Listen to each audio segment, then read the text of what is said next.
Bismillah, alhamdulillah, syukurillah, wassalatu rasulillah wa ala washabihi wa mawalah, la hawla wa la quwata illa billah, ma ba'du. Al-mukarramun para ustaz, tuan guru, tuan imam yang berbahagia, tuan pengurusi suara dan suarakan kuasanya, muslimin, muslimat, tuan dan puan yang dimuliakan Allah Ta'ala. Syukur alhamdulillah, kita berada di penghujung tahun 1443 Hijriah. Kita berada pada 20 Dhul Hijjah, ya, insyaAllah 10 hari lagi kita berada di tahun baru. InsyaAllah di akhir nanti kita ingatkan sekali lagi satu hadis yang menerangkan untuk beribadah puasa di akhir dan awal tahun. Baik, kita buka dulu kitab kita berpandukan kitab Al-Hikam. Baik, kita sudah sampai muka surat 147, ya. 147, tajuknya masih berkisar jangan menuntut Tuhanmu, tetapi tuntutlah kekuranganmu, kekuranganmu. Kita sampai dengan makalah 123. Makalah 123. Wurudul amdad bihasabil istidad wa syurukul anwar ala hasabi safa'il asrar. Artinya lebih kurang, datangnya kurnia bantuan Allah itu menurut persiapan, dan terbitnya nur cahaya ilahi menurut bersihnya atau jernihnya hati. Baik, karena itu ada tuntunan bersihkan hatimu dari segala sesuatu selain Allah. Nescaya kami, yakni Allah, akan mengisi, yakni memenuhinya dengan pengertian-pengertian marifat dan rahasia-rahasia keyakinan. Karena itu, tiap-tiap warid, yaitu anugerah atau kurnia dari Allah itu tergantung kepada wiridnya. Apabila wiridnya itu timbul dari hati yang suci, bersih, maka datangnya warid demikian terang bersihnya. Demikian pula, bila wirid itu tetap terus atau istiqamah, maka waridnya pun demikian, tidak pernah berhenti. Allah tidak pernah jemu memberi sehingga kamu jemu beramal. Subhanallah. Luar biasa, tuan-tuan sekalian. Jadi ini kaitannya dengan wirid dan warid. Wirid, amalan harian yang menjadi milik seorang hamba, dan warid merupakan anugerah daripada Allah Subhanahu wa taala. Wirid jangan diartikan hanya zikir saja. Wirid, tuan-tuan sekalian, Tuhan jadikan segala amal soleh itu menjadi hak milik kita. Istilahnya kita gerankan, kita menjadi hak milik kita. Kita jangan berusaha yang hanya geran tuh rumah kita aja yang kita uruskan gerannya. Kereta kita punya geran, kebun kita punya geran, dan sebagainya. Tapi amalan kita pastikan itu menjadi hak milik kita. Wirid itu tuannya banyak sekali, terserah pada tuan sekali melalui apa yang harus melakukan. Setidak-tidaknya kalau boleh lah ini, sekedar mengingatkan kembali, ada 9 amalan yang harus menjadi wirid kita. Mudah saja, kita sebut satu persatu umpamanya. Pertama, sholat jamaah. Jadikan sholat jamaah itu menjadi wirid kita. Dari mulai subuh sampai isya, tuan-tuan mesti sholat jamaah.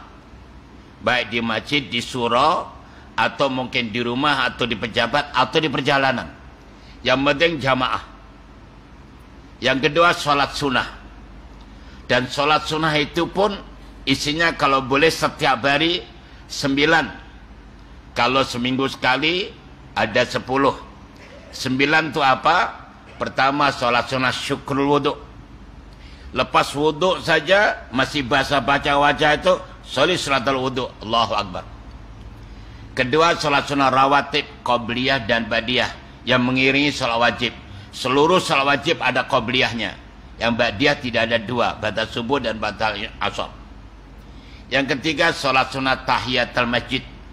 Setiap tuan masuk masjid atau surau, solat sunat tahiyatul masjid, penghormatan pada masjid.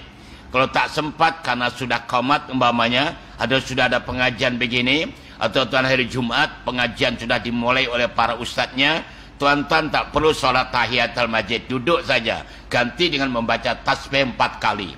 Itu nilainya sama dengan tahiyatul masjid dan hadisnya sahih, dan tuan-tuan tidak terpengaruh dan ucapan penceramahnya, dan penceramah juga tidak terganggu dengan sholat Anda. Nah, ini orangnya clever namanya. Rujuk dalam kitab Sirah Salikin Syekh Abdul Samad Al-Falabani juzuk pertama. Baik, yang keempat sholat sunat duha. Yang kelima sholat sunah witir. Yang keenam sholat sunat tahajud. Ketujuh sholat sunat taubat. Kelapan hajat. Kesembilan istikharah. Ini menjadikan hak milik Anda setiap hari. 1 minggu 1 kali tambah sholat sunat tasbih. Boleh sendiri, boleh berjamaah. Itu wirid. Yang kedua sholat sunnah. Ketika baca Quran, jadikan membaca Quran menjadi wirid kita. Minimal setiap hari mesti 100 ayat. Sebab apa? Sebab Sayyidina Umar bin Khattab ingatkan, yang orang sudah boleh membaca Quran dan setiap hari tidak membaca 100 ayat, dia biadab kepada Allah Ta'ala. Dan untuk mendapatkan 100 ayat senang saja. Setiap hari baca surah Ikhlas 25 kali sudah memenuhi piawaian. Yang keempat zikrullah. Yang kelima sholawat Nabi. Keenam ada istighfar.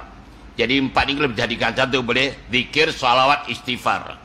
Baca Quran itu basahkan bibir kita dengan 4 perkara ini. Baca Quran, zikir, sholawat, istighfar. Baca Quran sebagai cinta kita pada Allah Ta'ala karena itu kalam Allah. Dan zikir itu juga sebagai cinta kita kepada Allah. Sholawat cinta kita pada Rasulullah SAW. Dan istighfar karena cinta pada diri kita sendiri. Yang ketujuh menghadiri majlis taklim, majlis ilmu seumpama ini. Seperti tuan dan pak lakukan malam ini sudah betul. Karena menghadiri majlis ilmu itu fardu ain. Fardu ain. Hati-hati sekalian. Kalau tuan-tuan main, nanti Allah juga akan main-main dengan tuan sekalian. Hanya waktunya lakukan badal maghrib sampai isya saja. Kita bertuah di negeri Selangor ini khususnya. Setiap maghrib sampai isya di mana-mana masjid dan surau ada majlis taklim. Tuan saja mau datang atau tidak, itu usahakan. Kalau boleh maghrib sampai isya, gunakan kesempatan. Karena itu saja masa yang terbaik. Sebab kalau hari-hari 6 pagi sampai 6 petang kita cari duit dah. Kita keluar dari rumah bermacam-macam, kita kerja dimanapun juga. Jadi 12 jam cukuplah. Hanya 1 jam, 1 jam setengah saja batal maghrib sampai isya. Usahakan tuan-tuan menambahkan rezeki dalaman. Rezeki luaran 12 jam, never mind. Silakan. Untuk rezeki dalaman 1 jam setengah saja. Begitu majlis taklim. Kemudian itu yang ke-8 mengadakan puasa sunnah. Puasa sunnah. Aja tuan sekalian lakukan dengan puasa sunnah. Tuan sekalian. Kemudian yang terakhir sedekah. Sedekah. Jangan lupa bersedekah. Itu menjadi hak milik tuan dan sekalian. Lakukan. Ini 9 amalan menjadi wirid. Dan apabila sudah menjadi wirid secara istiqamah, akan menjadi warid. Karena warid Allah tergantung wirid. Ini tadi pelajaran kata pelajaran tadi. Warid tergantung pada wirid seorang hamba. Hamba wiridnya banyak, waridnya juga banyak. Wiridnya main-main, waridnya juga main-main. Itu masalahnya. Jadi istilahnya bahasa mudanya, siapa yang menanam pasti menuai. Bagaimana acuannya, begitulah kuehnya. Tidak ada ceritanya menanam kelapa sawit keluar tembikar. Dan selalunya buah jatuh tidak jauh dari pokoknya. Jadi Tuhan mau apa sekarang? Gitu. Jangan pernah salahkan Allah dan Rasulnya. Tuhan serius, Allah serius. Tuhan main-main, Allah juga main-main. Begitu Tuhan sekalian ya. Jadi mari di sini saya disebutkan Allah tidak pernah jemu memberikan atau menganugerahkan kenikmatannya sehingga engkau jemu beramal. Subhanallah. Contohnya, pagi-pagi tuan-tuan ngaji macam ini, dapat ganjaran. Duduk di kelas pengajian, lebih baik dari sembahyang 1000, lebih baik dari salat sunnah 1000 rakaat subuh. Duhur ngaji lagi, dapat 1000 lagi. Asar lagi, dapat 1000 lagi. Maghrib ngaji, dapat 1000 lagi. Isya ngaji, 1000 lagi. Jawab, Allah tak pernah bosan. Berbeda dengan manusia. Tuan-tuan memberi bantuan kepada orang. Setiap satu keluarga satu kampet beras. Datang bapaknya subuh, duhur istrinya datang, asar lung yang datang, maghrib ngah datang. Tuan akan ngomong, tak ada orang lain ke? Kamu aja, ini perlu keluarga lain banyak tahu. Kamu aja yang datang, habislah nanti. Baru 4 kampet dan geremeng tuan-tuan. Coba bayangkan, Allah memberi kita sejak dalam kandungan sampai sekarang non-stop. Nah, jadi itu Allah tidak pernah bosan memberi, hanya Anda atau kita yang bosan beramal. Masya Allah, luar biasa. Baik, makalah 124. Al-ghafilu idza asbaha yang duru madza yaf'al wal aqilu yang duru madza yaf'alullahu bih.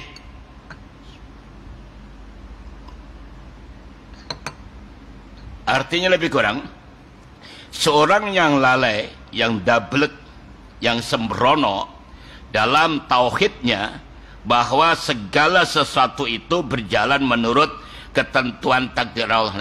Seorang yang lalai dalam tauhidnya bahwa segala sesuatu itu berjalan menurut ketentuan takdir Allah, jika pagi hari ia bingung apakah yang harus dikerjakan. Sedang seorang yang sempurna akal, tauhidnya memikirkan apakah yang akan ditakdirkan oleh Allah baginya hari itu. Artinya tuan-tuan, takdir itu tetap tiap hari berlaku dan berjalan. Orang yang lalai, ini contoh yang paling mudah. Bila bangun tidur saja, yang dipikirkan, aku nak makan apa? Nak kerja apa? Nak bagaimana? Apa yang aku nak lakukan? Lama-lama siapa yang aku makan? Itu.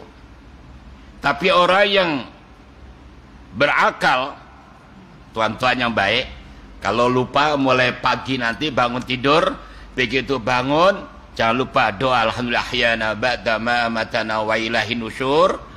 Duduk sekejap, baca ayat kursi sambil meluruskan gerakan-gerakan darah ini. Duduk lurus dan sebagainya, baca ayat kursi. Lepas itu angkat kedua tangan dan berbicara dengan ya Allah. Berbicara dengan Allah Ta'ala. Ya Allah, ya Tuanku, kami tidak akan pernah tahu apa yang akan berlaku pada kami dan keluarga kami besok pagi. Sama ada rahmat atau azab. Namun ya Allah, kami mohon kepadamu ya Allah, limpahkan rahmat-Mu, hindarkan azab-Mu. Ini orang yang berakal, orang yang sehat akalnya, bukan orang yang sembrono. Orang sembrono bangun tidur bingung nak makan apa, nak kerja apa, macam tak punya Tuhan. Hati-hati itu, ingat nih, terutama istri kita.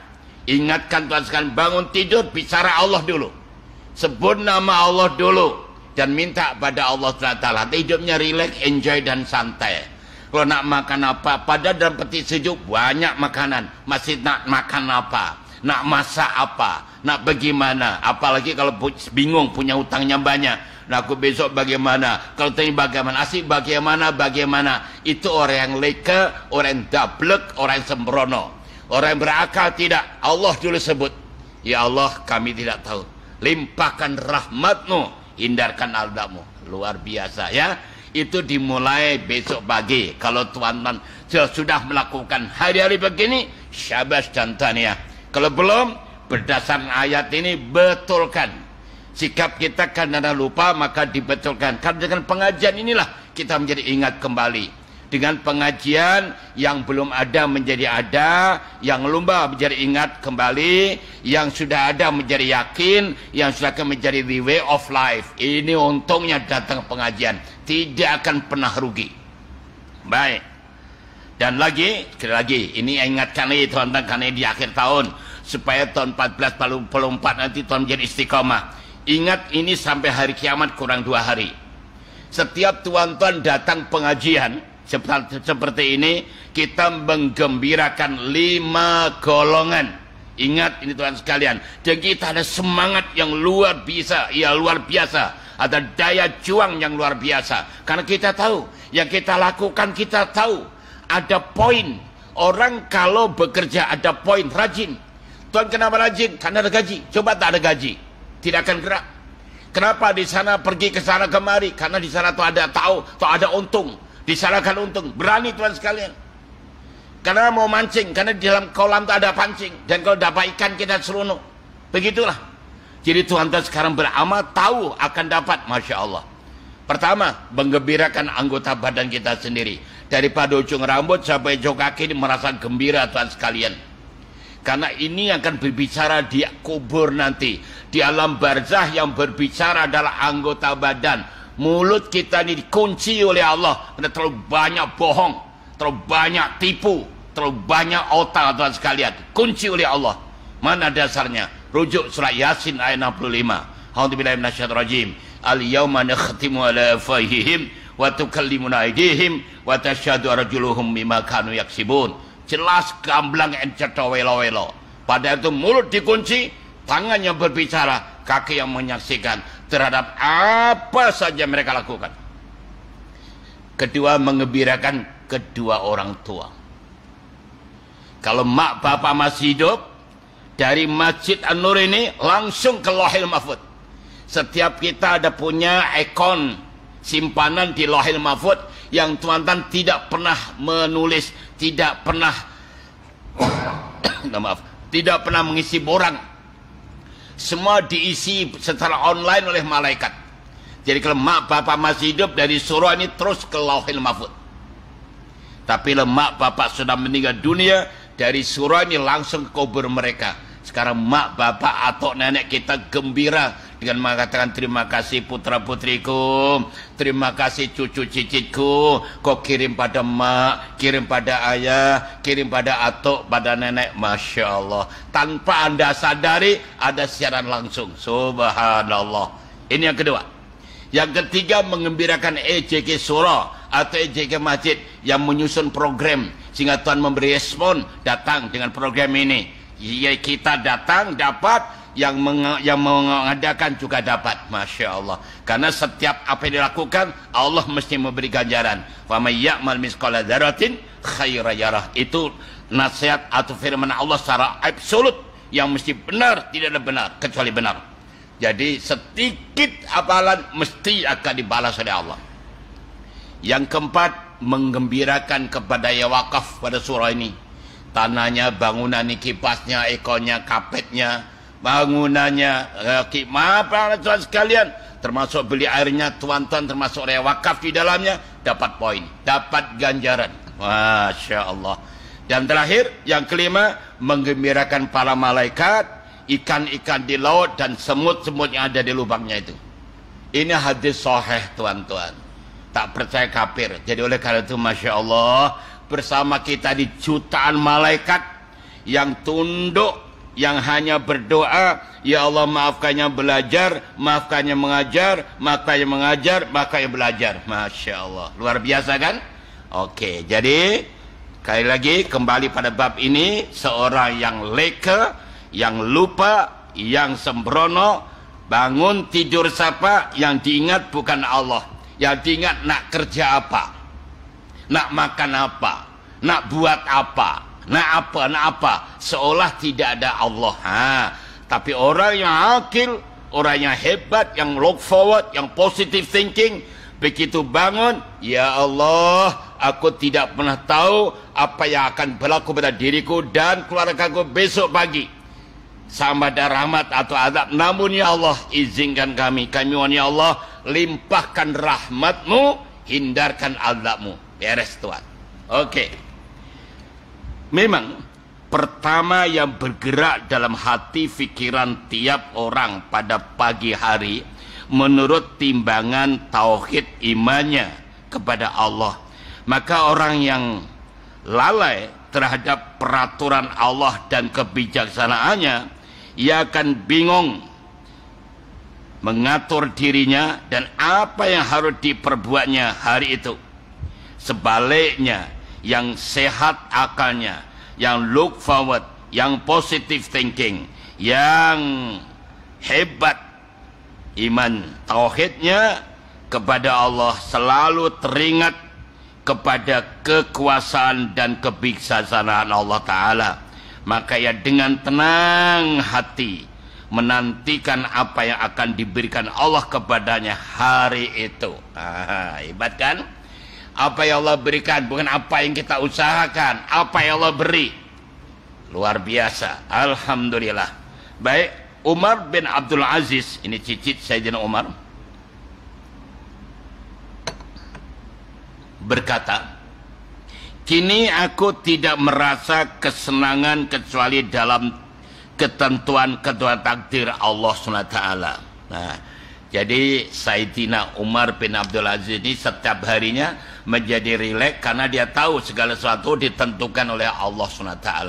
Menyerah total kepada Allah karena dia tahu kerja seorang hamba adalah kerja kuat, berdoa dan bertawakal. Full stop. Baik, Abu Madian radhiyallahu anhu juga berkata, usahakan dengan sungguh-sungguh bila dapat, supaya hatimu tiap-tiap pagi dan petang menyerah bulat-bulat kepada Allah. Semoga Allah melihat kepadamu dengan pandangan rahmatnya, niscaya termasuk orang bahagia dunia dan akhiratmu. Apalagi cuma tuan-tuan dan puan-puan yang kerja pagi dan petang. Coba kan, pagi keluar daripada rumah, oke? Saya ulangi kalau boleh besok pagi dan sekalian ya.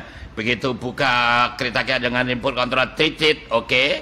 Ada istri anak, assalamualaikum warahmatullahi wabarakatuh. Kalau kita solo sendirian, begitu masuk, assalamualaikum ayuhan nabiyyu warahmatullahi wabarakatuh. Duduk nyaman, panaskan enjin, sambil memanaskan cakap dengan kereta. Apa kabar keretaku? Terima kasih ya, kamu pagi petang selalu membantu saya, berjalan dengan saya untuk mencari rezeki yang halal. Saksikan aku, la ilaha illallah Muhammadur Rasulullah 7 kali. Kenapa 7 kali? Untuk menutup pintu neraka jahanam. Lepas tu Allahumma sholli ala sayyidina Muhammad boleh, sallallahu alaihi wasallam boleh 10 kali. Untuk apa? Untuk mendapatkan syafaat daripada Rasulullah sallallahu alaihi wasallam. Terus bergerak keretanya, masya Allah, dengan doa perjalanan. Lepas itu baca ayat kursi, baca surah Ikhlas 25 kali, terus baca sholawat, zikir dan sebagainya. Masya Allah, luar biasa.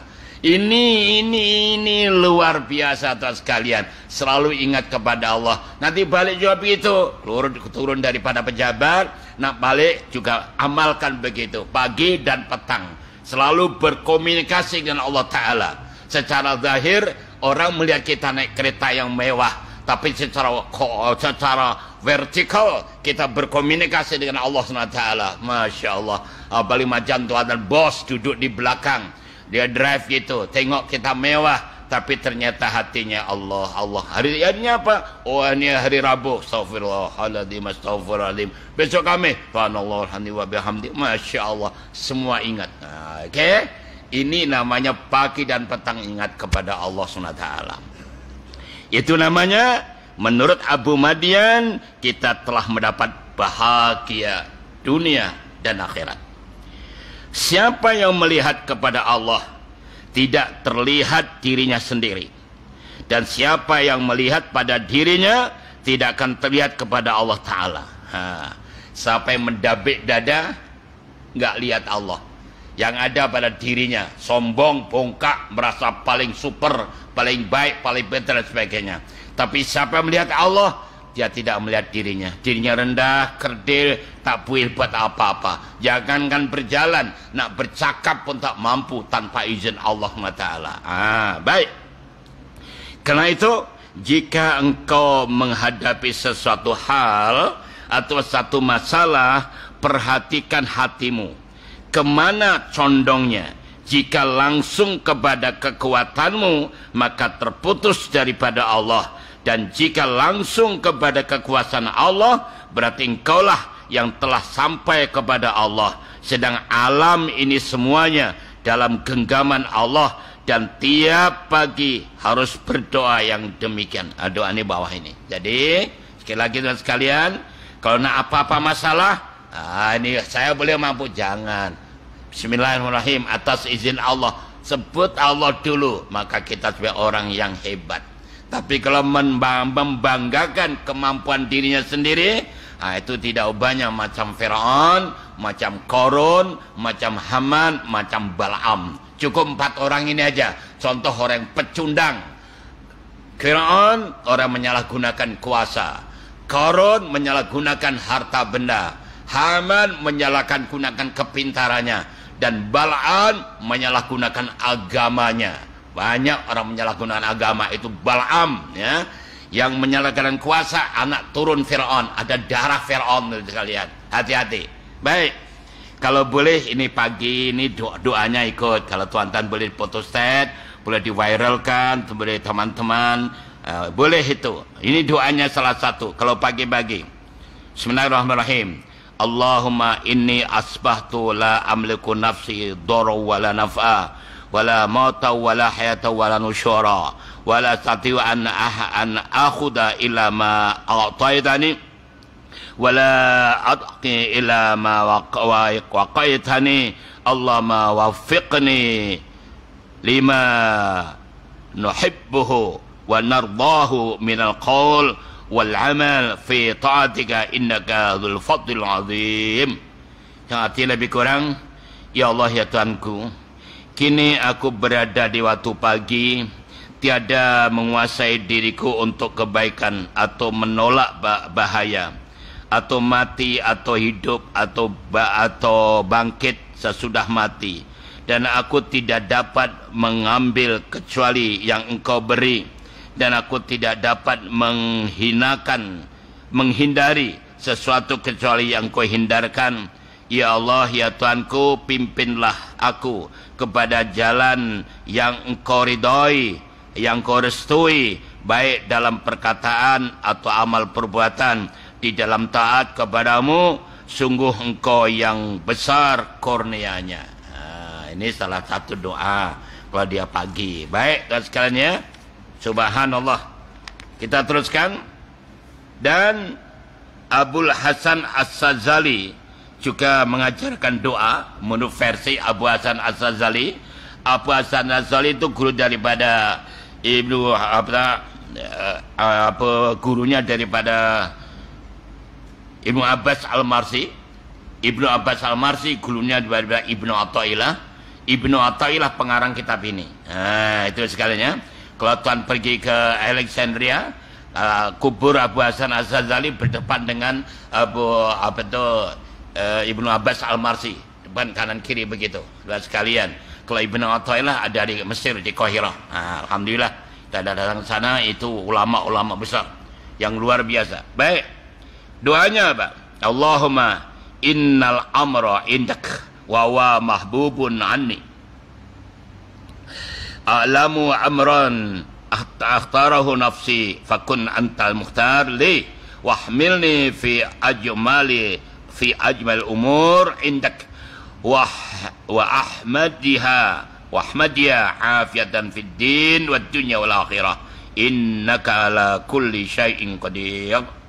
Yang artinya lebih kurang, ya Allah ya Tuhanku, sungguh segala sesuatu ada di tanganmu dan tertutup daripadaku, dan aku tidak mengetahui apa yang harus aku pilih untuk diriku, maka pilihkanlah apa yang baik bagiku, dan bawalah aku dalam hal yang amat baik, serta terpuji akibatnya dalam agama, dunia dan akhirat.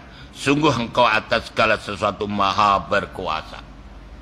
Ini doa dari Abu Hasan As-Sazali, punya tarekat Sazaliyah. Baik. Makalah 125. Innama yastahishul ubadu waz-zuhatu min kulli syai'in li ghaibati manillah fi kulli syai'in walau syahiduhu fi kulli syai'in lam yastahishu min syai'in. Artinya apa? Artinya lebih kurang, sesungguhnya yang menyebabkan kerisauan hati atau perasaan orang-orang ahli ibadah dan zahid atau ahli zuhud dari segala sesuatu itu disebabkan karena mereka masih terhijab atau tidak melihat Allah dalam apa yang mereka lihat itu. Tetapi andaikan mereka telah melihat Allah dalam tiap sesuatu, pasti tidak akan risau dari atau terhadap segala sesuatu. Teman-teman sekalian ya, ini kesimpulan para ahli sufi. Tatkala kita risau, kita bingung-bingung dan sebagainya, karena Tuhan belum mantap bisa melihat Allah dalam hati yang sebenarnya. Kalau orang sudah yakin Allah ada, Tuhan, Allah ada di mana-mana, bukan bermana Allah itu banyak macam matahari atau bulan. Matahari itu satu, ada di mana-mana. Tuhan pergi Jepun, pergi Korea, pergi Amerika, pergi Rusia, pergi Ukraine, ya pergi Arab Saudi, ya pergi mana saja, itulah mataharinya. Karena lebih tingginya ada di mana-mana. Allah, Tuhan sekalian, bagi orang yang sudah beragama macam kita tidak menjadi masalah. Ada di mana-mana.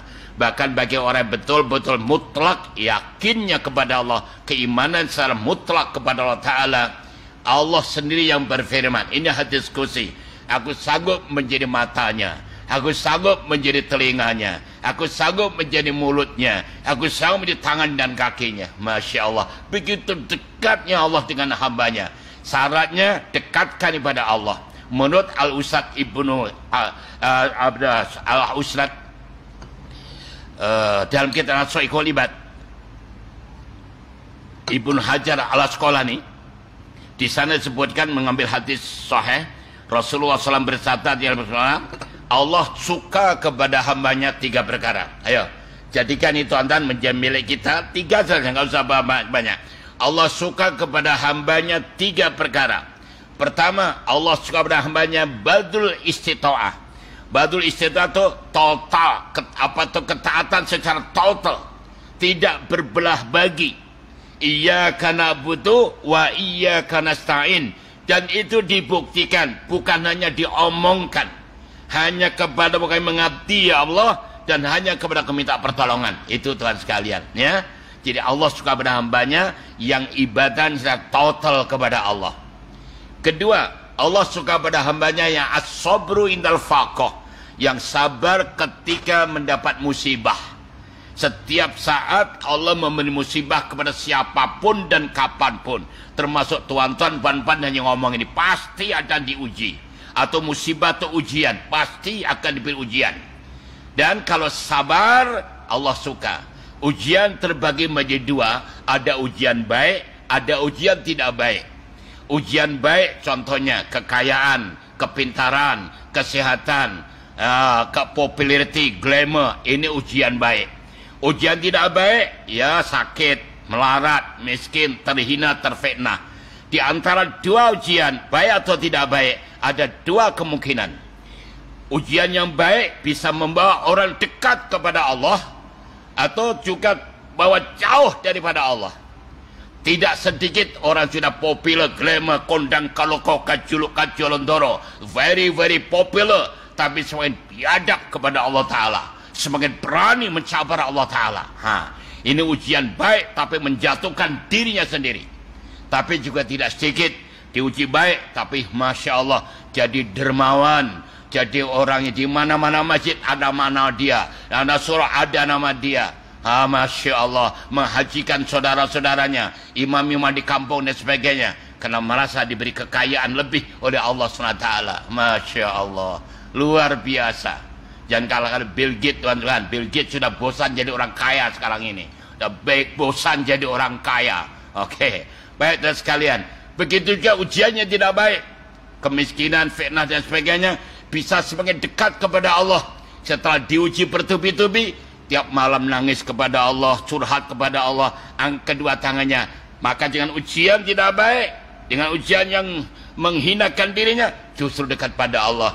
Tapi juga tidak sedikit semakin jauh daripada Allah Ta'ala. Kalau tuan dan puan ingin tahu ujian baik dan tidak baik itu kepada kita, menjadi dekat pada Allah atau jauh daripada Allah, boleh dilihat dari 3 indikatornya, 3 indikasi ini. Pertama, tengok lisannya. Tatkala diuji baik atau tidak baik, apa keluar dari mulutnya? Kalau tidak baik, innalillahi wa inna ilaihi raji'un, subhanallah. Yang baik, alhamdulillah. Mulutnya selalu muji pada Allah, kembali pada Allah. Orang ini adalah orang yang hebat.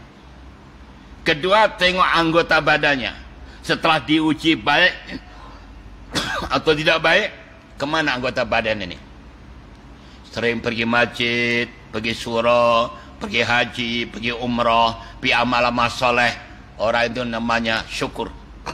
Orang hebat. Tapi semakin jauh daripada Allah, hanya tempat-tempat permainan, tempat-tempat kotor, tempat-tempat maksiat. Naudzubillah min dzalik. Dan ketiga, tengok rezeki yang terima tadi, digunakan untuk apa? Digunakan untuk berderma, digunakan membina masjid, surau, madrasah, yatim piatu, fakir miskin, and so on. Itu namanya syukur. Tapi kalau digunakan untuk berfoya-foya, enjoy sana, enjoy sini, Masya Allah, itu namanya kufur. Baik, dan sekalian ya, alhamdulillah. Begitulah. Ayo kita kembali pada ini tadi. Ahli ibadah ialah mereka yang bertakarub, yakni yang mendekat kepada Allah dengan berbagai amal ibadah. Sedang orang zahid ialah orang yang bertakarub kepada Allah dengan jalan tawakal atau menyerah diri kepada Allah. Kedua-dua golongan ini selalu ingin menjauh daripada sesama makhluk, disebabkan mereka merasa bahwa makhluk itu hanya sebagai perintang dan penghalang mereka, sehingga tidak dapat khusyuk untuk tetap takar kepada Allah Ta'ala. Tetapi sekiranya mereka lebih mendalam lagi makrifatnya kepada Allah Ta'ala, tentu mereka tidak dapat terhalang oleh sesuatu apapun, sebab Allah berada pada segala sesuatu, maka tidak ada sesuatu yang melupakan dari Allah, bahkan sebaliknya mengingatkan kebesaran kekuasaan Allah Ta'ala. Kadang-kadang tuan-tuan kalau masih abid, ahli ibadah, itu mau menjauh dari makhluk. Soalnya dengan makhluk nanti mengganggu. Zahid itu orang zuhud, ya zuhud juga dia. Yang tawakal kepada Allah juga ragu-ragu. Tapi orang sudah makrifat kepada Allah, dia tak kisah Tuhan. Di depan ada apa, belakang tak apa, yang penting dia fokus kepada Allah Ta'ala. Sudah tak kisah Tuhan sekalian. Orang kalau sudah fokus, sudah konsentrasi, sudah mata kaji, sudah benar pada Allah Ta'ala, sudah tak kisah. Seperti orang yang untuk dapat itu bagaimana? Saya contohkan Tuhan sekalian, ibadah. Bagi tuan-tuan yang tidak ibadah, yang ibadah sudah luar biasa. Orang puji ke, orang benci, tak kisah Tuhan sekalian. Orang yang baru belajar dipuji merasa bangga, dibenci merasa kecewa. Tapi kalau sudah mantap, sudah masuk ke dalamnya, sudah tak kisah. Nah, ini luar biasa. Untuk supaya kita tidak kisah dengan apa yang dilakukan oleh makhluk, tuan-tuan lakukan secara istiqomah. Oke. Contoh pada hari Jumat tuan-tuan, ada kotak berjalan. Bagi orang tak biasa sodakoh, akan masuk itu, akan masukkan kotak ragu-ragu. Nanti orang tengok, jangan-jangan dianggap apa itu, anggap pamer. Oh tadialah, tak usahlah, nanti aja tak ada kotak, biarkan. Itu bagi orang yang takut kalau dilihat orang. Bagi orang yang ingin dilihat orang malah bangga bila orang dia lihat begitu. Ini lama. Tapi lama-lama setelah kita setiap sedekah lakukan saja, perasaan itu akan hilang tuan-tuan. Perasaan hilang dengan sendirinya. You like and dislike, you yes or no, never mind. Aku sudah lillahi ta'ala, aku sudah kerana Allah. Maka itulah Imam Ma'ruf Al-Qarahi mengajar kepada kita, dalam rangka mendekat kepada Allah ada 3 kategori. Ada 3 mentality manusia itu. Pertama ada mental peniaga. Artinya apa? Kalau tidak ada ganjaran, tidak mau beramal. Itu mental peniaga. Kedua, mental hamba abdi. Hanya kalau tidak ada tekanan, tidak ada intimidasi, tidak ada ancaman, dia tidak akan beribadah. Itu mental hamba. Yang ketiga, mental merdeka, yaitu bebas daripada pujian, bebas daripada ancaman. Pendapat Ma'ruf Al-Qarahi ini diberi komentar oleh almarhum Profesor Dr. Hamka dalam bukunya Falsafah Hidup. Seseorang tidak akan mungkin muncul mental merdeka tanpa melalui kedua-duanya tadi. Jadi mesti mempunyai mental hamba abdi dan mental peniaga. Tapi setelah dilakukan berterusan secara istiqomah, lama-lama mental peniaga dan mental hamba akan hilang, wujudlah mental merdeka. Syaratnya dilakukan secara istiqomah.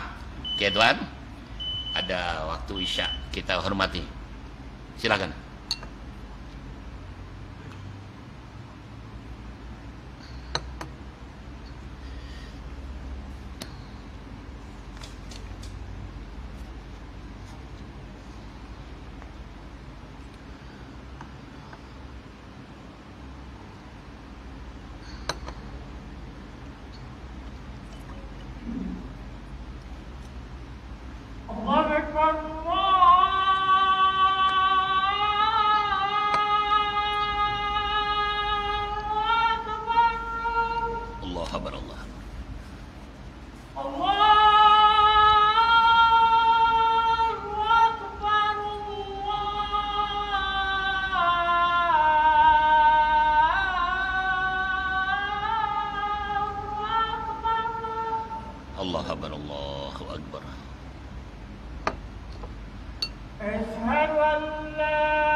أشهد أن لا إله إلا الله أشهد أن لا إله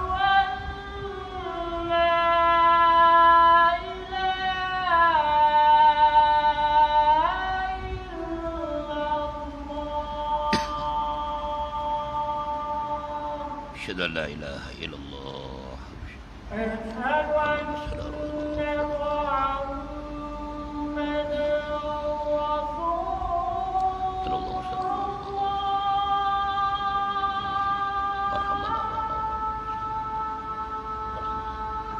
أشهد أن محمد رسول الله.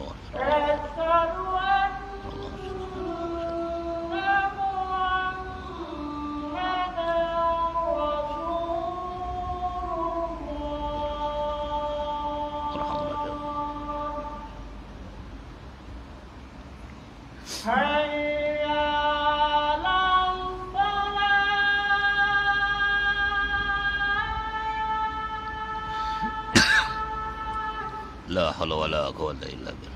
حي على الصلاة.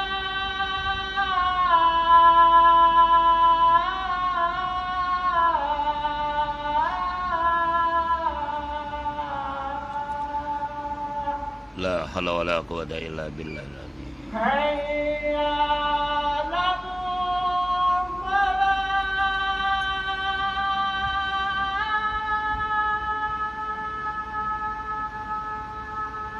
لا حول ولا قوة إلا بالله العظيم. حي على الفلاح.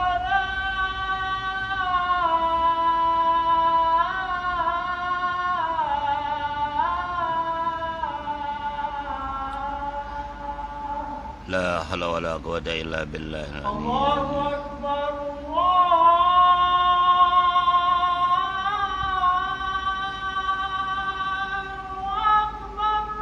الله أكبر. الله أكبر. لا إله إلا الله.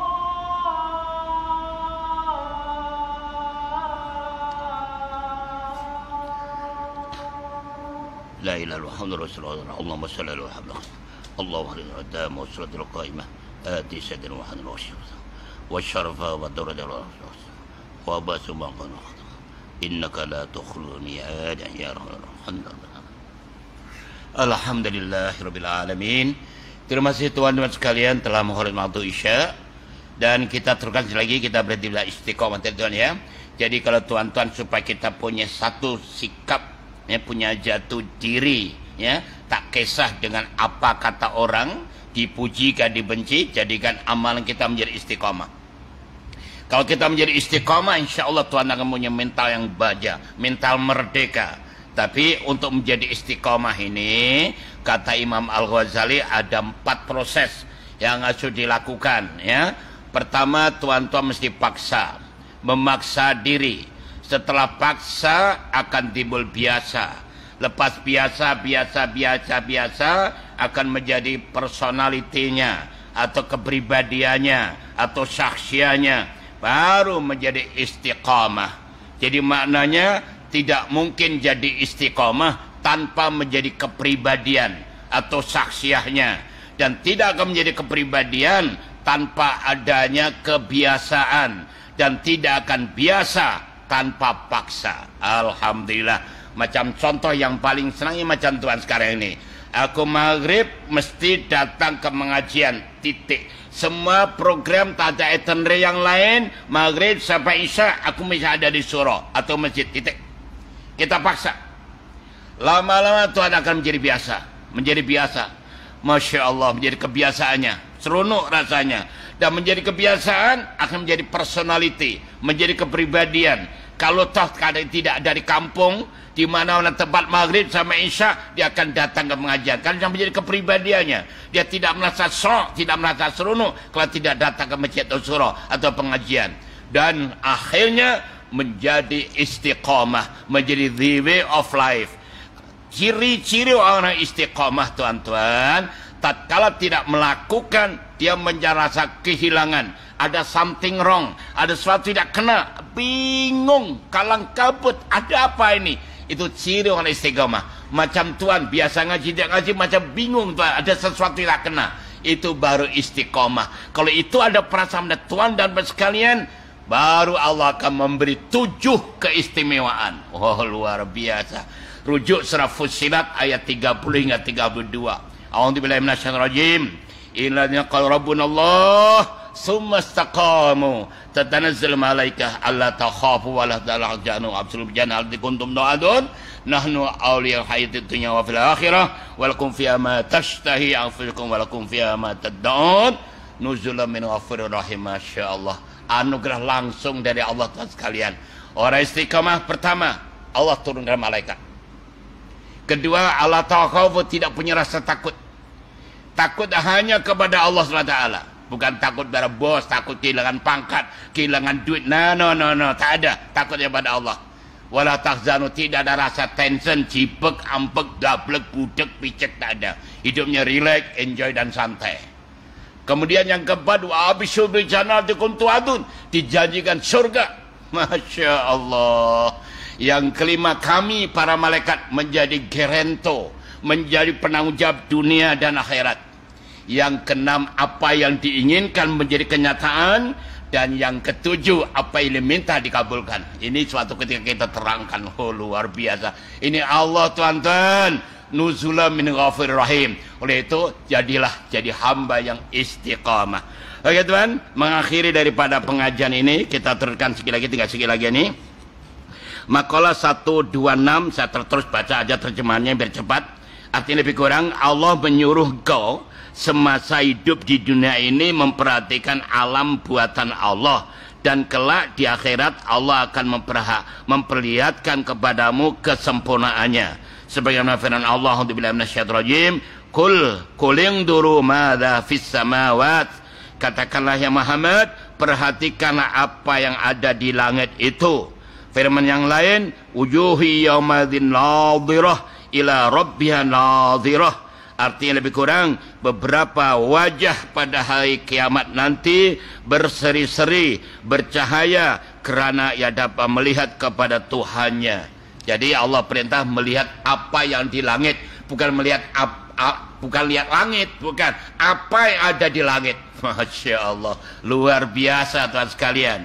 Baik, penglihatan seorang hamba kepada Allah menurut apa yang dibukakan oleh Allah. Maka selama hidup di dunia, Allah memperlihatkan kepada mereka kebesaran kekuasaannya, dan kelak di akhirat akan dibukakan hijab sehingga langsung bisa melihat zatnya. Disebutkan ini artinya lihat kategori pada amalannya. Sebagaimana kalau Tuhan buka buku kecil ya, buku namanya Ayyuhal Walad, tengok nasihat ketiga. Di akhirnya itu ada keterangan oleh Al-Alama Ustaz Hasan Al-Basri. Beliau menyebutkan, memetik firman Allah hadis qudsi yang lebih kurang, besok di hari kiamat Allah berfirman yang artinya, wahai hambaku, kalian masuklah surga atas rahmatku, atau atas rahmatku, silakan masuk surga. Dan ini yang penting, tentukan surgamu berdasarkan amalan kalian di dunia. Ingat ini, berdasarkan amalan dunia. Siapa yang amal ibadahnya baik, bagus, tingkatan surga mesti tinggi. Contoh yang mudah saja lah, yang baru-baru ini, bagi orang puasa 9 hari bulan Dzulhijjah, tentunya berbeda yang puasa hanya 5 hari. Yang puasa 5 hari berbeda yang 3 hari. Yang 3 hari berbeda dengan tidak puasa sama sekali. Mana boleh sama. Seperti sekarang tuan duduk pengajian dan duduk di warung, sama ke? Mana ada. Oleh karena itu tuan-tuan, perhatikan amal ibadah anda. Itu akan menentukan tinggi rendahnya surga kita nanti. Itu hadis qudsi, buka dalam kitab Tiada Ayyuhal Walad tadi. Okey. Terakhir, alima minka annaka la tasbiru anhu fashhad ma baraza minhu. Allah telah mengetahui bahwa engkau tidak sabar jika tidak melihat kepada Allah, maka Allah pun memperlihatkan kepadamu apa-apa yang asli buatan Allah. Apa maksudnya? Kerinduan yang berupa ingin melihat kepada Allah itu termasuk kurnia yang besar dari Allah. Dan ini termasuk makom ihsan. Maka terhadap orang-orang yang telah sampai ke makom ini, Allah menganjurkan sabar dulu dengan melihat buatan-buatan Allah lebih dahulu untuk diperhatikan zat Allah di akhirat. Jadi teman-teman sekalian, rasanya kita ingin segera melihat Allah, tapi untuk permulaannya lihat ciptaan Allah dulu. Lihat ciptaan Allah, jadi Tuhan, ya Allah, Masya Allah, betapa luar biasanya. Tengok flora, fauna, tengok kehidupan dalam laut dan sebagainya. Subhanallah. Itu aja menunjukkan betapa agungnya Allah SWT. Betapa luar biasanya Allah SWT. Terutama ciptaan manusianya. Hanya dari satu orang, namanya Adam, dikawinkan dengan ada Hawa, timbul menjadi triliun manusia yang memenuhi dunia seisinya. Hanya bersumber daripada 2 orang ini saja. Coba bayangkan, itu luar biasa. Gitu ya. Jadi terakhir tuan sekalian, seperti yang saya sampaikan tadi, saya membaca kitab Duratul Nasihin yang lebih kurang begini. Artinya saja lebih kurang. Rasulullah SAW bersabda, barang siapa yang berpuasa di akhir bulan Dzulhijjah dan awal bulan Muharram, bermakna menutup tahun dengan puasa dan membuka tahun juga dengan puasa, ya Allah, Allah menjadikan baginya kafarah, tebusan dosa-dosanya khamsina sana, 50 tahun. Masya Allah. Itu kitabnya Durratun Nasihin oleh Ustaz Usman Asyakir Al-Khaybawi. Jelas kitabnya. Jadi puasanya insya Allah 30 Julai ini nanti bersama 30 Dzulhijjah. Tuan sekalian, insya Allah akhir tahun. Jadi kalau boleh tuan-tuan berpuasalah. Yang telah biasa puasa akhir tahun, syabas dan tahniah. Yang belum pernah dan baru dengar ini, ayo mohon pada Allah, ya Allah beri kesempatan saya bisa puasa, menutup tahun dengan puasa.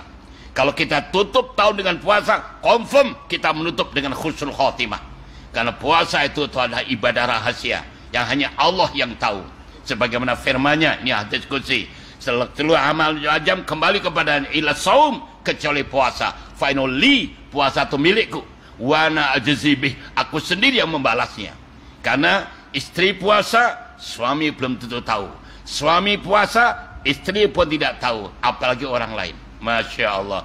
Sebab apa? Oh, tadi malam sahur bersama Ustaz. Sahur bersama bukan bermakna puasa bersama.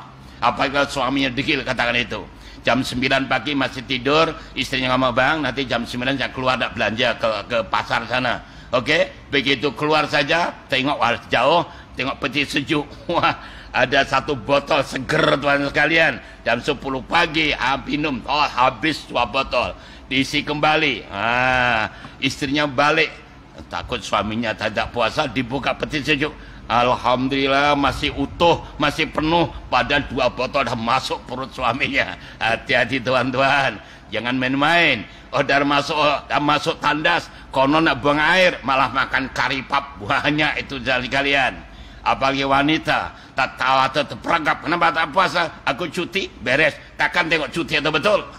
Ketuanya, maka itu ibadah rahasia. Mari kalau boleh kita closing tahun dengan puasa, kita buka dengan puasa. Wallahu alam. Dan izinkan kami Tuhan campaign sedikit Tuhan sekalian. Ini sekali lagi saya mohon tuan-tuan ikut rasa sense of belonging. Handar Beni merasa memiliki dan merasa membangun pondok kami. Kami mengajak saya membawa kotak itu Tuhan sekalian. Ada 3 alasan. Ini saya ambil dari Quran semua. Pertama, saya ingin mengajak tuan-tuan jadi orang kaya.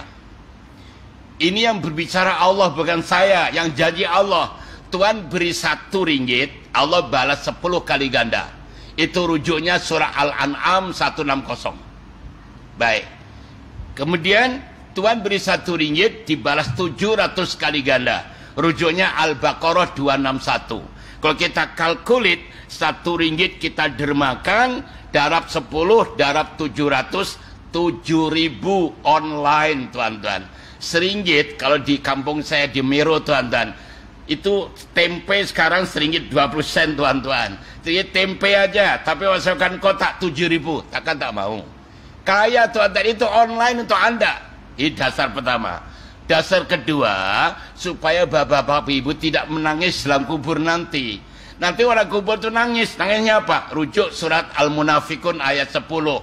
Di situ Tuhan sekarang Allah sudah memberitahu, artinya lebih kurang, dermakanlah apa yang aku rezekikan sebelum kedatangan maut, kedatangan mati. Dalam mati dia akan minta, ya Allah, tolong kembalikan sekejap aja. Fa asaddaqa, aku nak sedekah ya Allah, aku nak sedekah, wa aku minas sholihin, jadi orang soleh.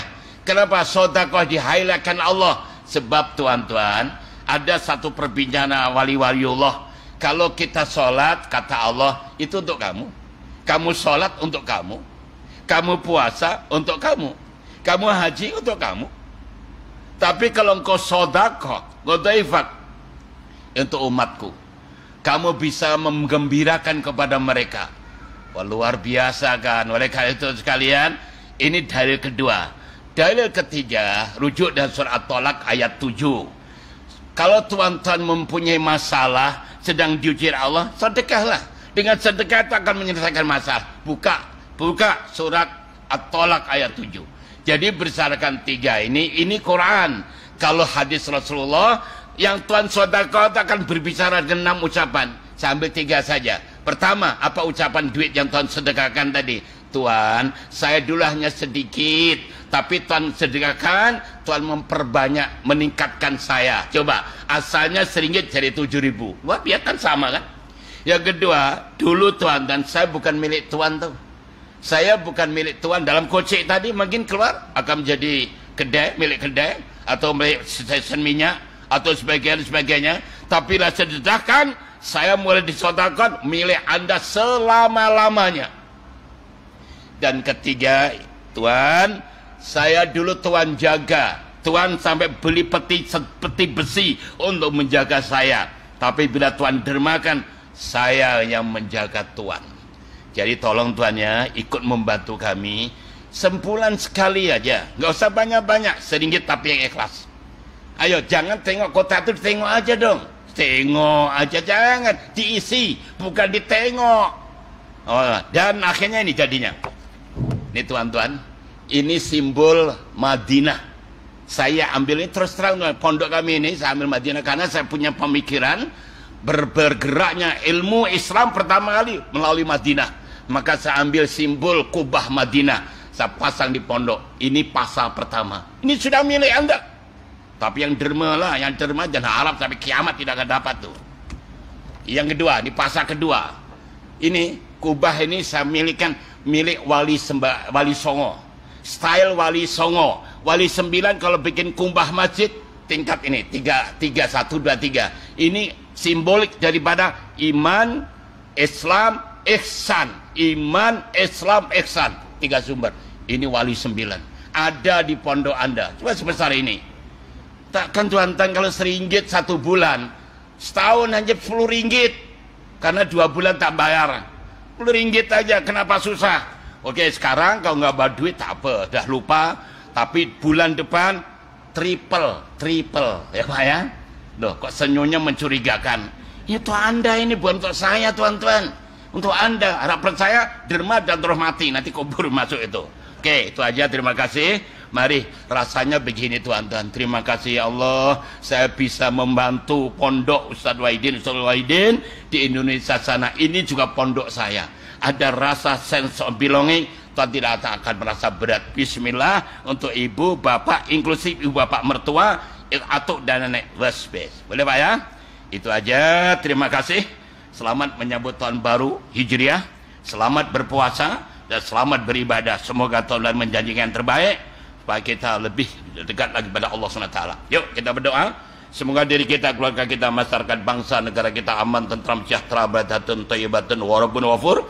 Dan kita jadikan keluarga yang sakinah, mawaddah, rahmah.